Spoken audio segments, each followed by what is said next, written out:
this is out of this.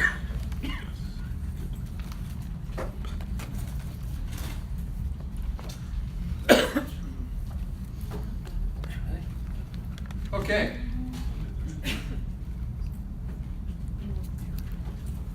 So on the liability side of the equation, just like we have on the asset side, we have current liabilities and we also have long-term liabilities. You see the relationship between the current and the long-term. Those things that we're likely to handle within 1 year versus those things that are going to be with us for a long time. And so notes payable, for example, are typically going to be held in less than a year, and so are accounts payable.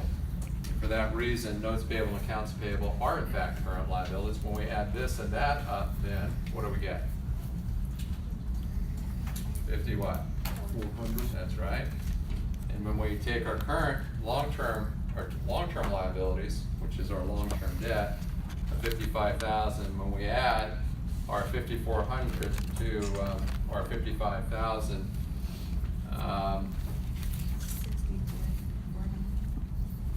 something's not right here. Oh, yes it is. Okay, so what do we get when we add this up? 60,400. And when we add our 60,400 to our 60,250, do we balance? Yes. Yeah, we do. So there you go. What happens if we didn't balance? You have an issue. You made a mistake. Usually a mistake, that's right. What do bookkeepers call that? There's a term bookkeepers Discrepancy? use. An error? Yeah, they use that a lot too. I don't know, we use that. Well, we use it as a trial balance. A trial balance is something that they would come up with, a term, trial balance. Right, if it And, doesn't balance, they go back and look. Yeah. But in this case, these chart of accounts were designed so that you could, in fact, balance. In the real world, it's not that easy.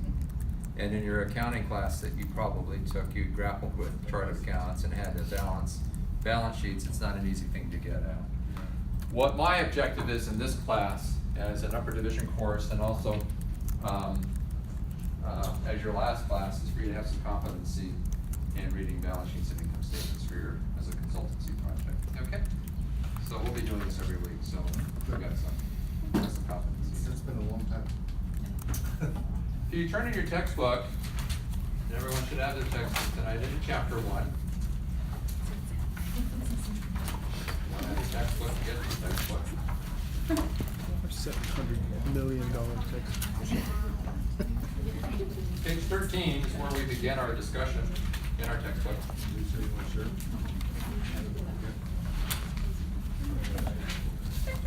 Section in the textbook titled Financial Statements and Reporting Costs. Everybody there? Should be all on the same page. I have the same textbook as you have, I think. Page 13? Page 13? If you look at page 13 under Income Statement and Accounting for Inventories, you'll see in the horizontal, the income statement depicted precisely the way that we did it in the vertical.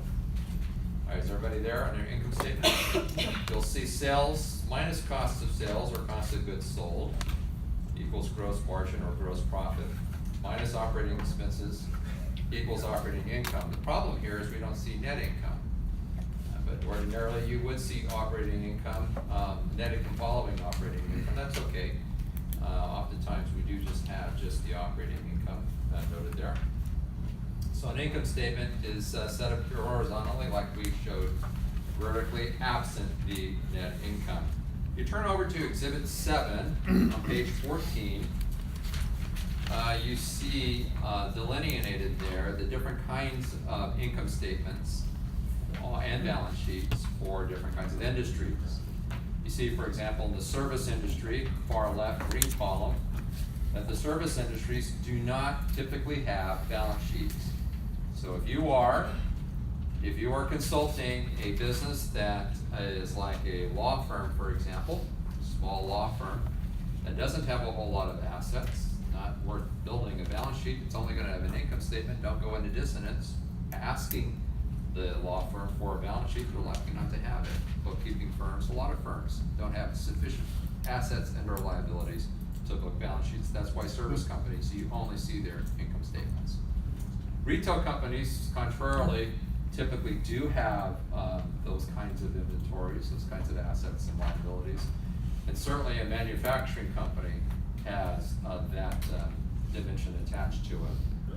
If you look at the manufacturing company in Exhibit 7, to the far right there in the gray horizontal or rather vertical column there, you'll see sales minus cost of goods sold and then a cross asterisk. You look at the asterisk, the cross, I should say, footnote, I should argue, a little bit lower where it denotes what that's coming from. You have a bit of a formula there where it says cost of goods sold is the beginning finished goods inventory plus cost of goods manufactured equals the cost of goods available for sale minus ending finished goods inventory equals cost of goods sold. That's how cost of goods sold are calculated. So you have a beginning inventory, beginning finished goods inventory, and then you add to the finished goods inventory at the very beginning, you add the cost of the goods manufactured. And that gives you the cost of the goods available for sale. You subtract your ending finished goods inventory, that gets you the cost of goods sold. Your task for your homework this week is to take that section and this whole section and calculate both cost of goods sold and a income statement. It's fairly easy, not that difficult.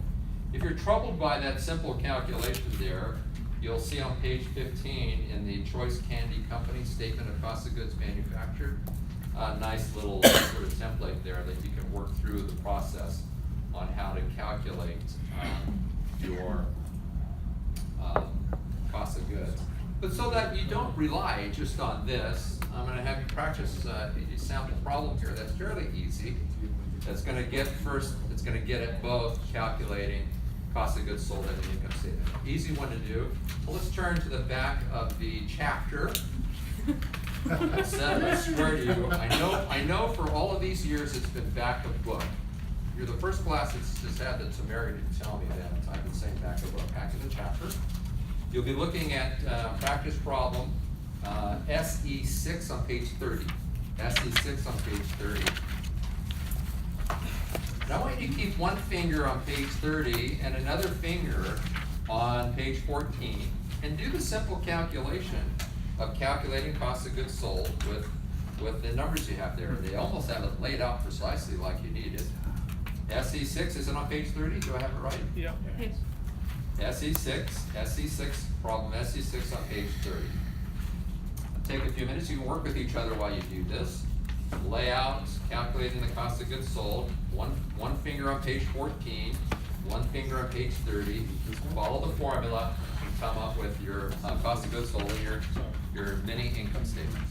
See if you can come up with it.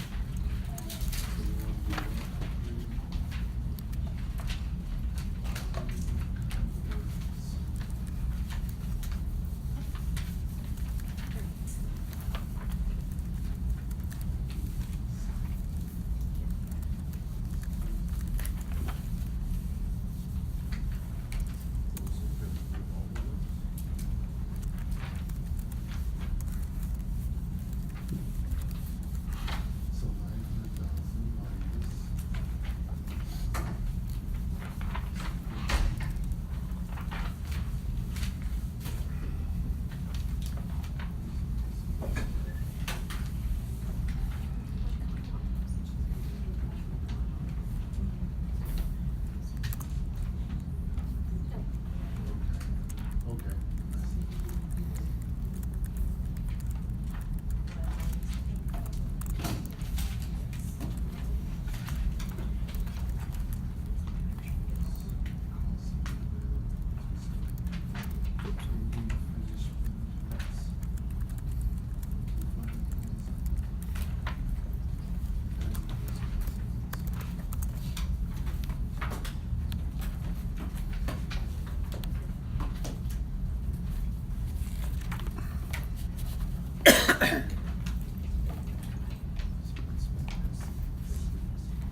All right, let's get this knocked out so that you have some competency to do your homework this week and you don't have to worry about it. You can stay focused on doing your consultation project. This is the extent of what you're going to be doing in your homework. It's just a different problem. It's the same kind of gig. The cost of goods sold and the cost of services are basically the same here. Finished goods inventory beginning plus cost of goods manufactured equals cost of goods available for sale minus finished goods inventory ending equals cost of goods sold. Once we have the cost of goods sold, we bring it up here. And that cost of goods sold will equal what that dollar amount is. We're given what our revenue is. We're figuring out what that is. Now we can calculate our gross margin. We're given what our operating expenses in the call of the question. And so now we can calculate our operating income. Right? So the task before you and this week for your homework is to do this part, which is not that difficult. The textbook gives you this data. It's up to you to figure it out. What's going here? What's the finished good inventory beginning? What's the dollar amount on that? 45,000, is that right up here?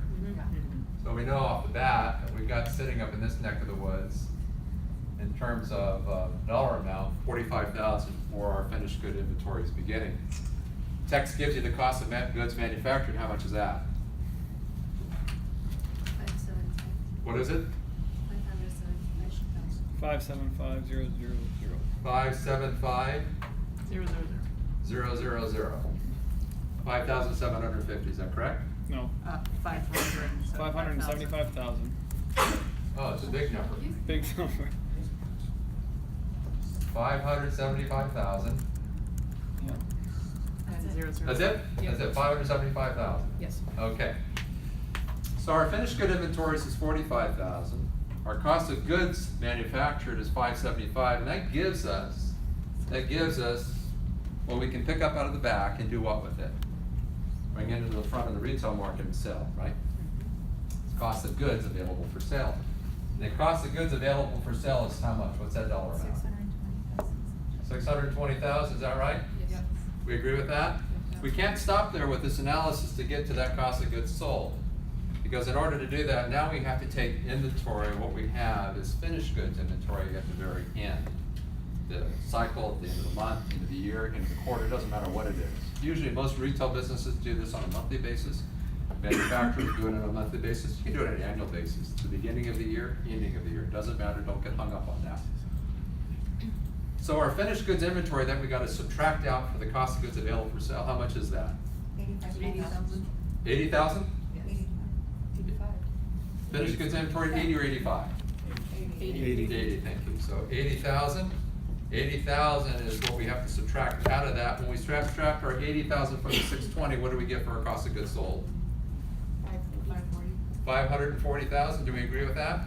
Yes. Do we agree with that or not? Yes. So 540,000 is what we have as our cost of goods sold down here. We simply bring that number up here, and that gets us our cost of goods. What's our revenue in this company? 900,000. So we get our 900,000 minus our 450. What does it get us in gross margin, gross profit? 360,000. What is it? 360,000. 360,000. Good. Minus our operating expenses. How much are our operating expenses? 300,000. 300,000 for operating expenses. That gives us then an operating income of how much? 60,000. Not that difficult to do, as long as you got that down. Right? Do you agree? Particularly after your last class, not that difficult to do, right? Do you agree with that? So I have intentionally set this class up for you to get the learning outcomes fairly easily so that you have a lot of time to work on your project. Does that make sense? All right, so this is your homework assignment for chapter 1 for this week. What I want to move into though from here now gets us into the project analyses that I think are going to be equally, if not more important. That moves us into something that's going to be critically important. That's this notion of a balanced scorecard. Let's move into that and get some conceptual understanding of how to do that. But to do that, we're going to need to move all the way over to, I think it's in chapter 4.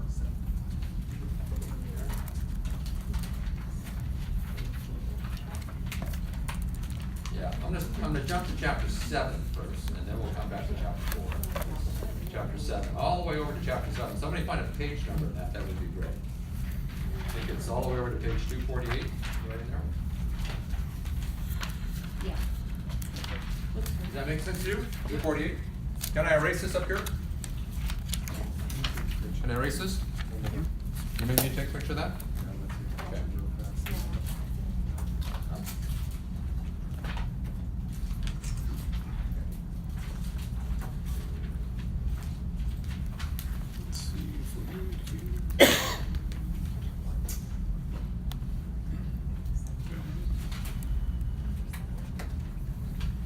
Joe, tell me when you're done.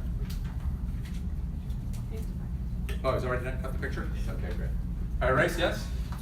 Here we go. No. Just kidding. Don't look at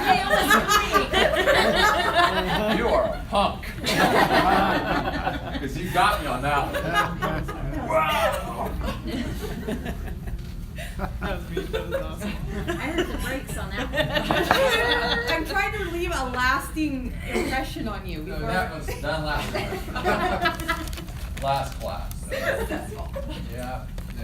This entire class has made an impression on me. Good or bad? We're gonna take that as a compliment. What does that mean?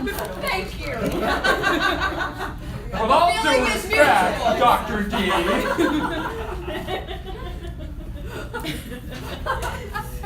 I remember every single word. I meant it. with That's all- scary. Yeah, I know you did. Probably. All right. So, balanced scorecard, that's gonna be important. That's what we're gonna get into now in this chapter here. And that starts us getting sort of a conceptual idea of how we're gonna do this and what this is gonna look like. And we wanna move all the way over to, in this chapter, I think it's in this chapter.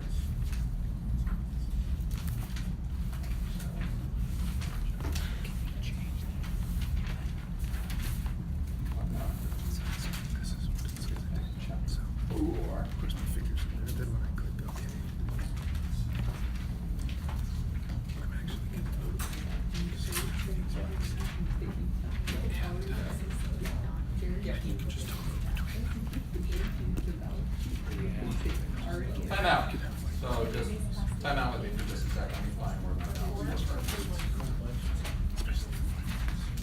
Yeah, that's good. Just the street.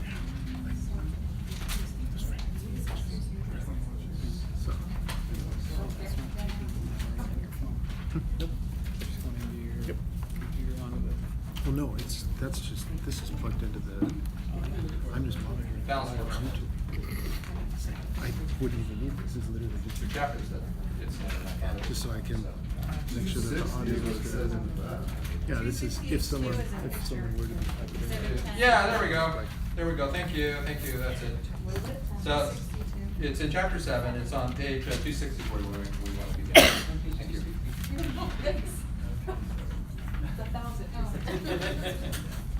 That's where we're going to be parked just for a few minutes as we pick up this discussion. All right, you need to be at a place, you need to be thinking about this in terms of how do I frame this consultation project in a way that has some saliency, that is, it makes sense, and cogency, that is, it's convincing. Saliency, professional, and cogency, it's convincing. And the best way to do that, I think, is using this balanced scorecard approach. It is the vehicle by which you're going to frame this entire 5 weeks. Any of you who miss getting at the balanced scorecard right off the bat will be in trouble, and the importance of it. So it's important somebody in your group get at understanding what the balanced scorecard is. If you look on pages 260, 261, 262, right in that neck of the woods, you begin to see some perspectives that are going to be important. One of the perspectives that you see in the quadrants, there are 4 quadrants to the balanced scorecard, is the financial perspective. You'll note the financial perspective is right smack on top. And you'll note that the financial perspective has 2 sub-quadrants attached to it. One is the objective, the other is the performance measure, and the third is target. Each of the quadrants have associated with it those 3 sub-quadrants: an objective, performance measure, and a target. You'll notice that the balanced scorecard then consists of those 4 quadrants. Those 4 quadrants are going to be important to you because this gets at how do I make an argument about my business. So the top quadrant in your textbook is in fact the financial perspective, and that financial perspective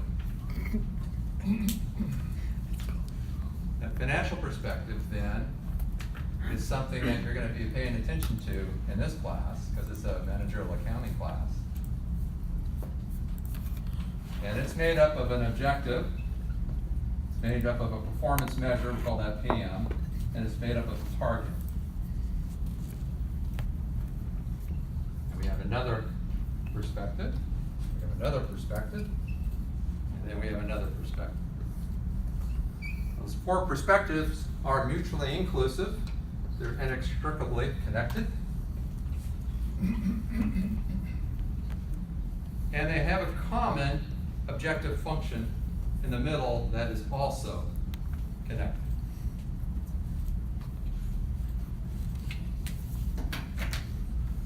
Now, a couple things that I want you to just keep in mind as we're looking at this is, what do I mean by objective and what do I mean by target?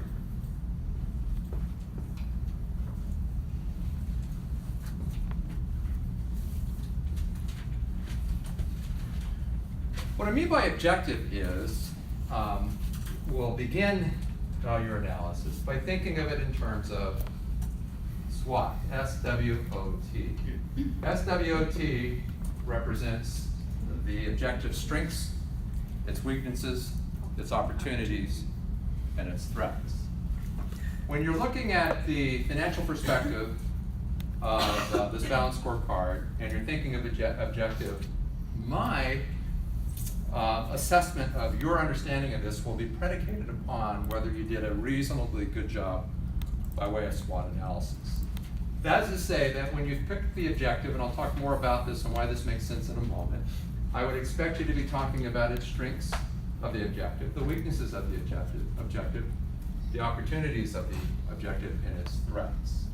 All of these objectives, therefore, this objective, that objective, and that objective, all have to be measured by and included with SWOT.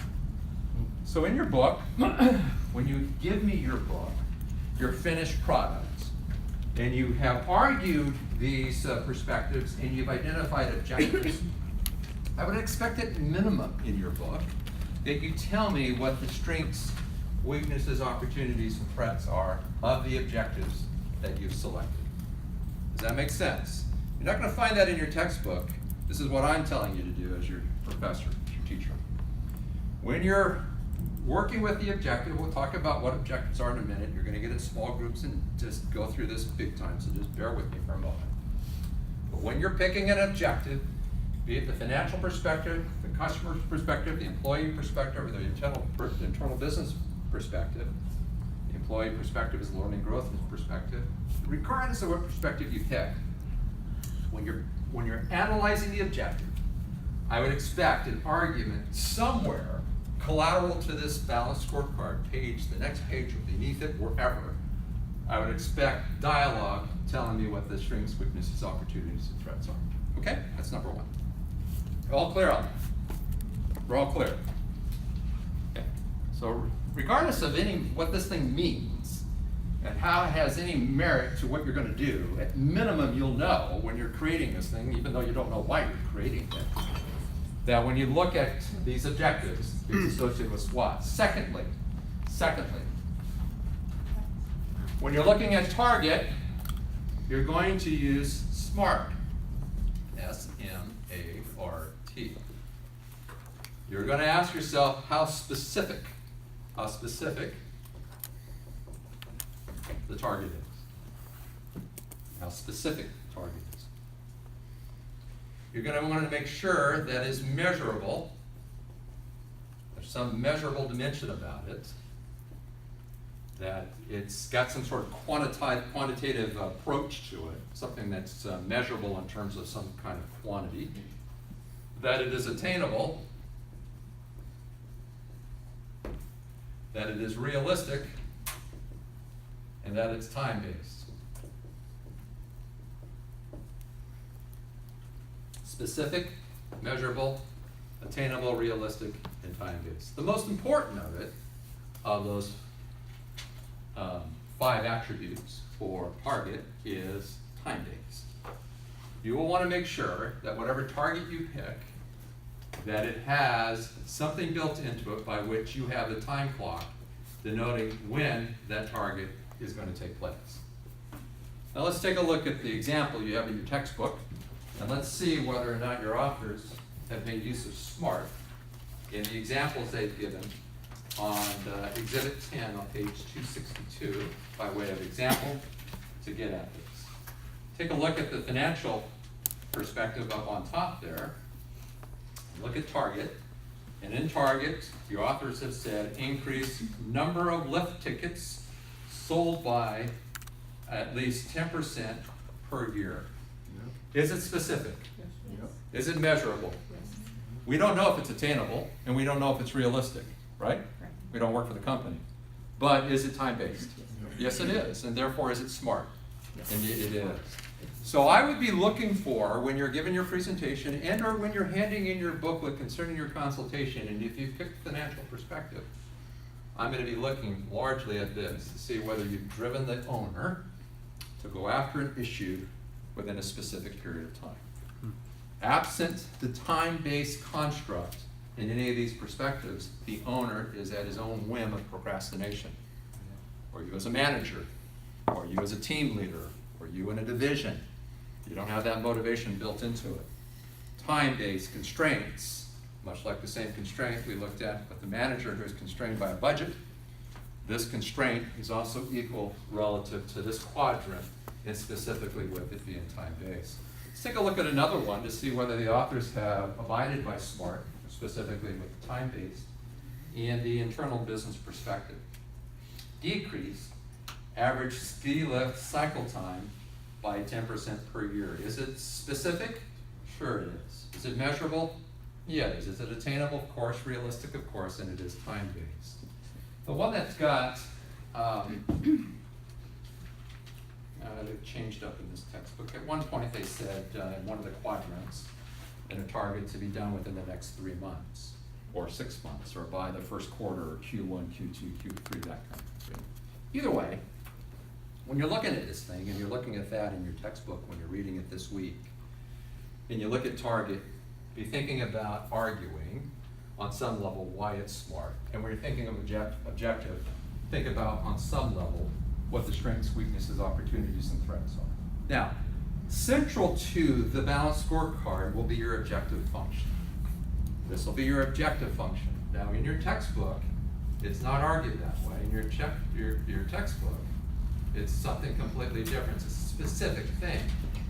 In this case, I think it's guess. What is it in there? Pleasing guests. Pleasing guests. And you could use a balanced scorecard for something as nebulous or even specific as pleasing guests. But in your case, you're going to come up with an objective function that's either going to maximize something or minimize something. And most business owners are concerned about either maximizing profit or minimizing costs. And your objective function is going to get at finding what the problem is. What's the objective here? We're going to have to maximize profit, Mr. Owner, because you're going out of business. We're going to have to minimize costs because you're bleeding to death. And in order to minimize costs, we have identified two quadrants that are specific to why you are bleeding to death. One quadrant we're identifying is the financial perspective. The other quadrant we're identifying as the issue is the customer perspective. And for that reason, Mr. Owner, we're going to argue in our presentation that the internal business perspective and the employee perspective, listen to me, they are in balance. They're not a problem. In tonight's discussion, we're not going to talk about this, but we're going to stay focused this evening talking about this and talking about that and telling you why these are a problem, because you're bleeding to death.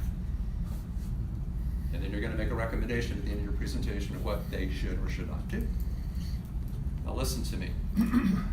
The good presentations are not the ones that take a balanced scorecard and say to themselves early on in your first week of class that we're going to do a great job in this presentation because we're going to identify in the business that we are going to be consultant every single quadrant issue they have. To the contrary, good consultants do just the opposite.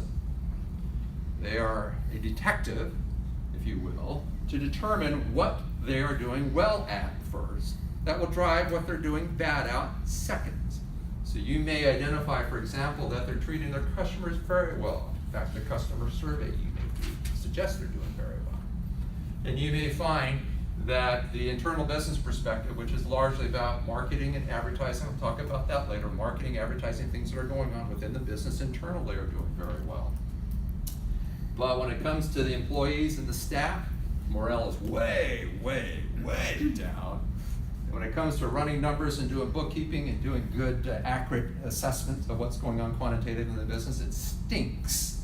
And that is why you were bleeding to death, and therefore the objective function is minimization. How do we minimize costs? What does it look like? What can we do as students of business and as your consultant to help you realize you're bleeding to death? Now, one area we found this to be very relevant was with a medical office a few years ago. And in the medical office, they were firing very well here, they were firing very well there, and they were firing very well here. But the issue they had in here was AR, accounts receivable. I told you that earlier. Their accounts receivable were at the earliest 6 months, at the latest a year. And this was a very successful medical practice in this community. Very, very successful. People loved coming here. The staff were crazy about the doctors in each other. And internally they were doing things right. But they were codependent. Literally, because they were almost saying to their patients that absent your insurance coverage, deductibles and other things, you don't have to pay. In fact, we'll let you sort of take your time, and it was costing them dearly. We shored up this issue. The consultancy group recognized the ART. They put an objective in here and a target when that's going to be done so that they could get cash positive or bring in more cash. And in this case, it was a minimization. Minimize what? The AR ratio. Yeah, they did a very, very good job. And I'll give you lots of examples in this community of what this looks like. But the bottom line is, this is what you want to get at. You want to use this as a tool to help speak to the argument you're making about A, what the issue is, and B, why a solution should follow. Yes. Have you ever had a group do a presentation where the company was doing well in all four? Or did they, have you always found Yes. something? I have. So the analogy that I use here is like a 4-cylinder motor. Engine, please. Motors are electric. It's true. I'm not politically correct, I get that. So the 4-cylinder motor, and sometimes these 4-cylinder motors are balanced so well, they're timed so well that they are in fact all imbalanced. You're right about that. In which case then you really dig down deep to figure out which of them can be improved and better. That is a rare phenomenon, to say the truth. Usually one of these is sitting down here out of balance, if not two of these. And because of that, this thing isn't firing right. That's right. You step on the pedal, market and advertise and do all kinds of great things, and you're just chugging along, and some of them are not even going anywhere. So they can be doing very well internally, marketing and advertising, but stink in some of these other areas. And in this community, this is a big deal because business people hire bookkeepers that are not very well educated. It's astounding what's out there. For that reason, this can be an issue, or some business people don't even do this. They kind of do this as they're operating their business. I can't tell you how much money they have in the bank or how much it costs to do this or that, right? So the balanced scorecard is very effectual at getting at your project, and it's something you want to stay very focused on early. So how do we do that? How do we get focused in on that? One of the ways that you can do that, you'll find in the Moodle on the platform, the home platform for your class. And let me show you what that looks like as we continue to move forward here.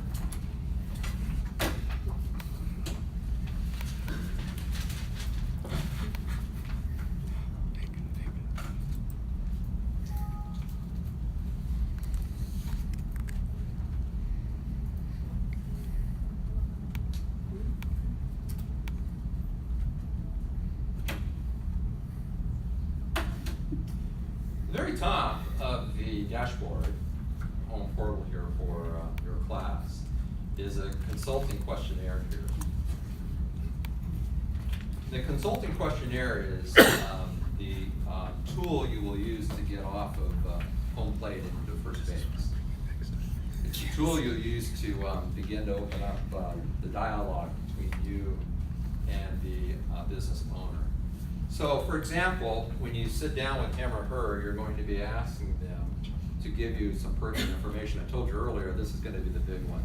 The reason we put this on the very top here is because you'll find out fast whether they want to cooperate with you by disclosing these. And if they don't, move on. Or if they don't, tell them we can use anonymity. We'll change the name of your business. Or you can talk to our professor and he can help you understand what we're doing and give you peace of mind. But don't let them procrastinate you on this. They will.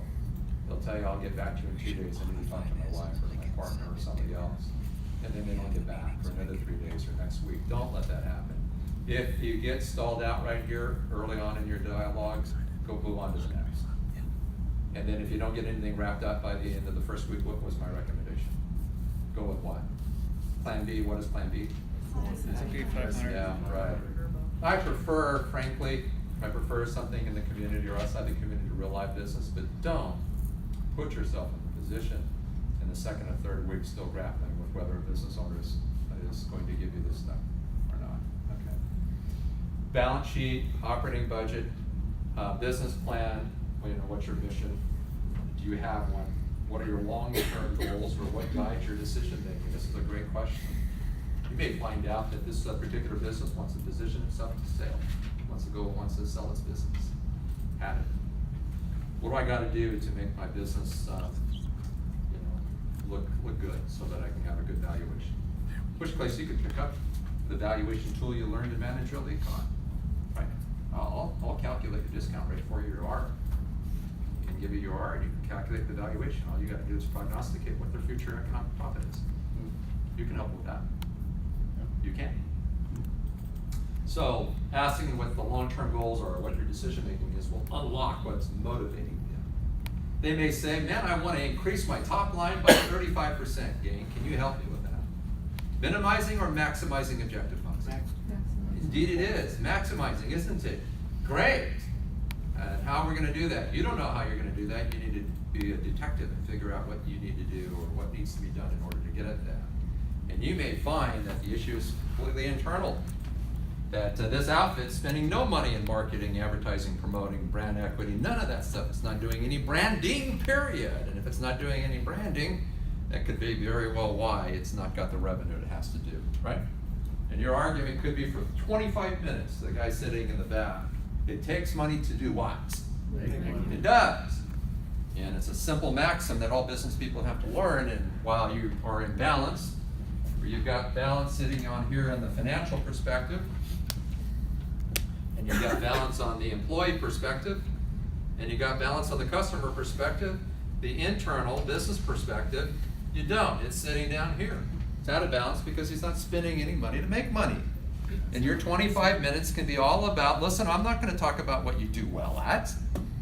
I'm going to talk about what we think you need to do better at, and why it's important to be spending money to make money, right? Internal business perspective. And what's interesting about this project is, this class is all about this. You may find yourself that you're doing nothing in your presentation about this, and that is okay.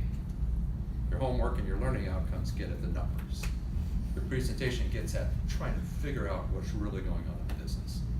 So one of the ways that you can do this well is to use this questionnaire to unlock what's motivating the owners in the business. And this long-term goal or your midterm goals is a good way to do that. Your task is to use reflective listening. You learned that in the Introduction to Management in OR class, if you remember correctly. And that was all about getting at using more of this and less of that. So ask good questions and just stop and listen. Let them talk about what their dreams and hopes and pains and all that stuff is. And then you unlock what you think the issues are, and then try to prove that by doing number analysis. Okay? By doing quantitative analysis.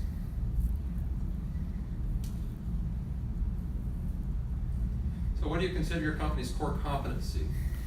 What do you do best? Good question. You know, what do you do best? They may say what we do best is we care for our customers. How are you going to prove that?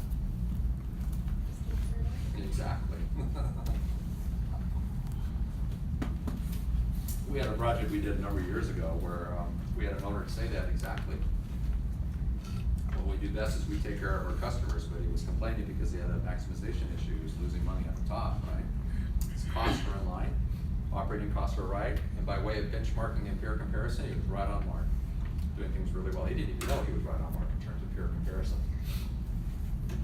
But when the team went in there and started interviewing the people who were leaving after they paid their bill, number one complaint was food was great, the service was great, price was great.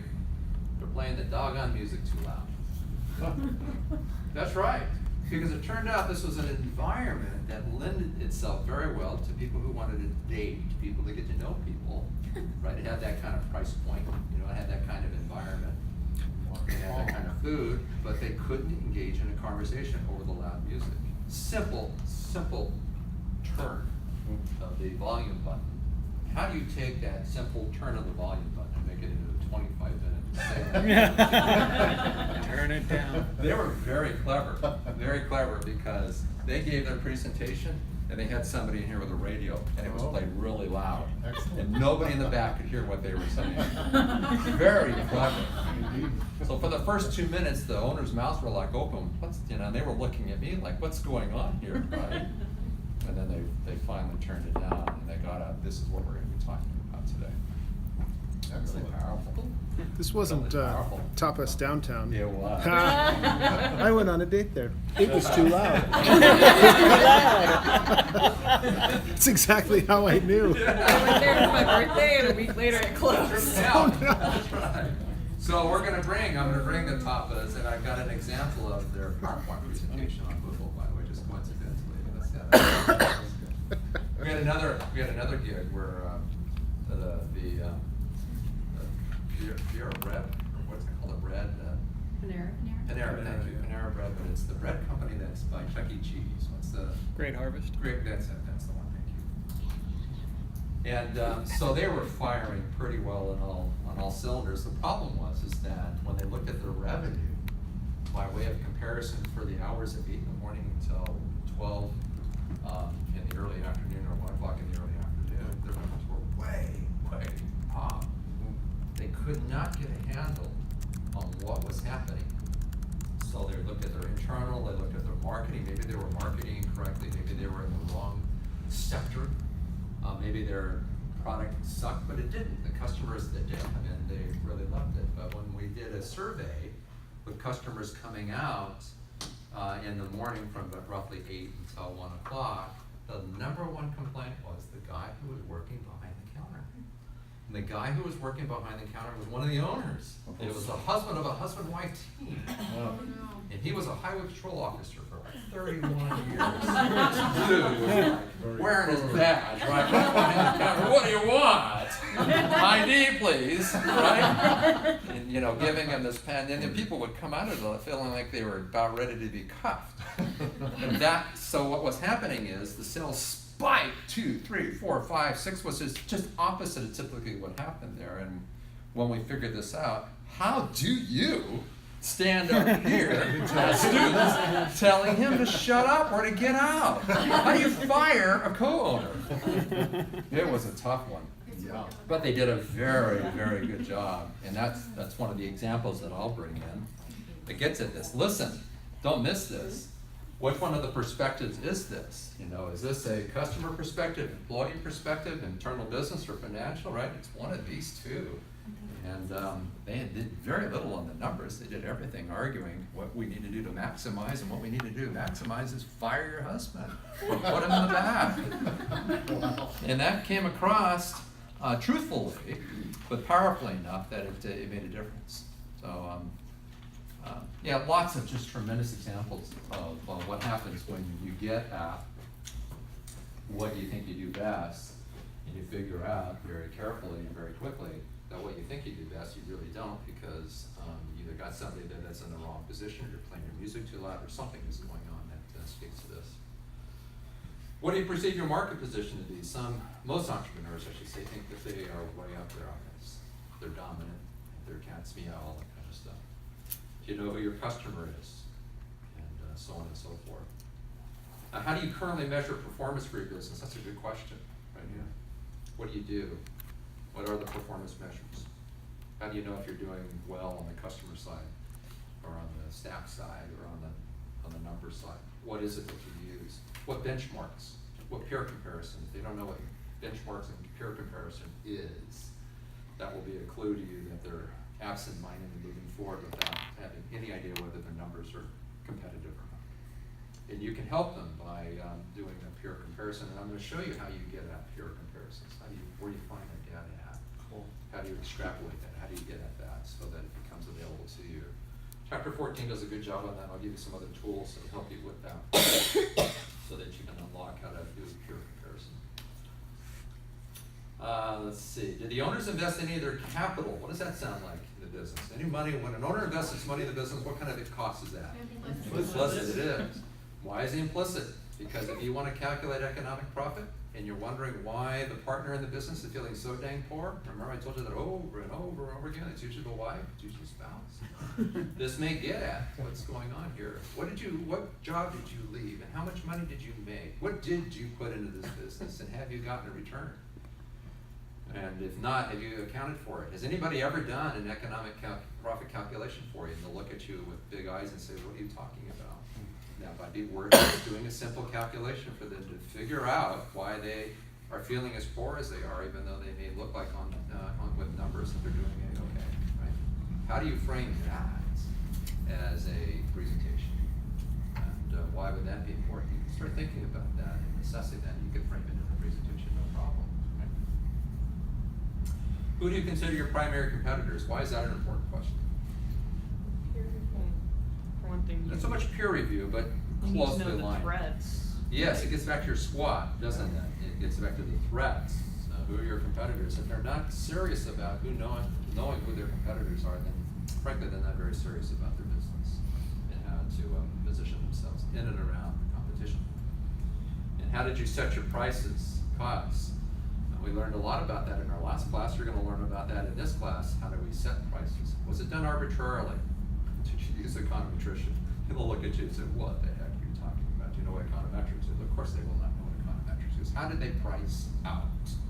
Their pricing. This could be a pricing issue. You'll know that intuitively when you look at the price menu or a price schedule, whether they're on point or not. How did they come about doing that? Was it arbitrary?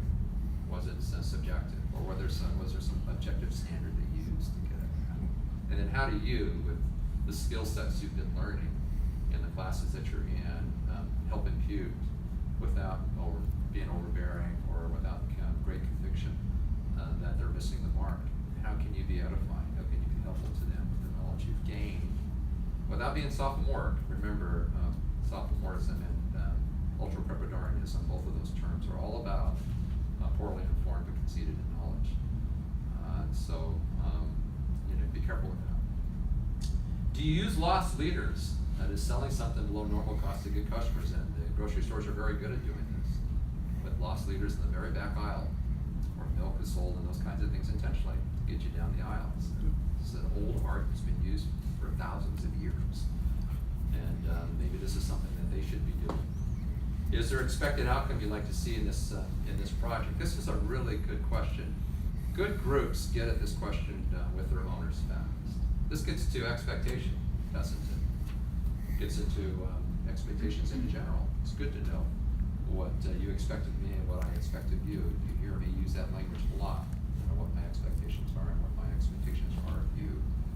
This can be the same kind of question you want to ask them. What do you expect of us? What would you hope for us to do? Why would that be a good question in unlocking, potentially, an issue? See where he thinks he's doing better than he is, I guess. Maybe on the one hand, what would be another?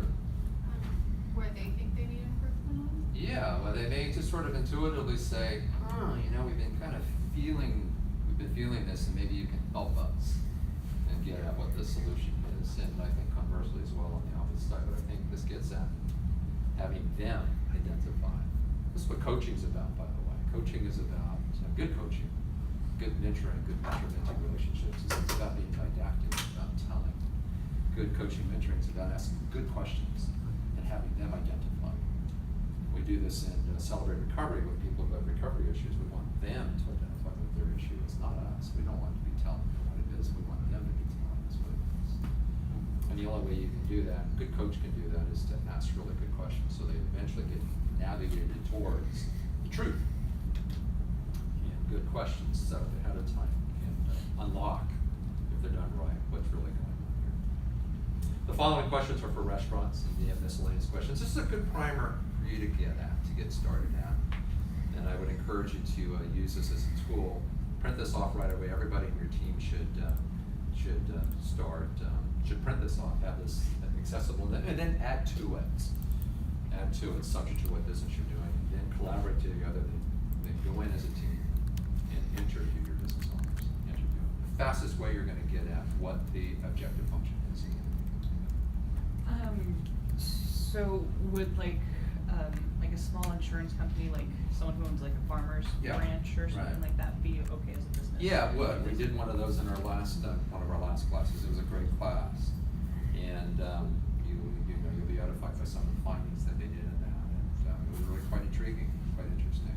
That was an internal business perspective issue. And they did a great job on that. So yes, that would work. Any questions? Give you a break here. Any questions on what we've seen so far? For the lead employee perspective, Yeah. would you have to also interview their employees? Yeah, I would. I would do that. I think that's important. And get the permission from the owner to be able to do that.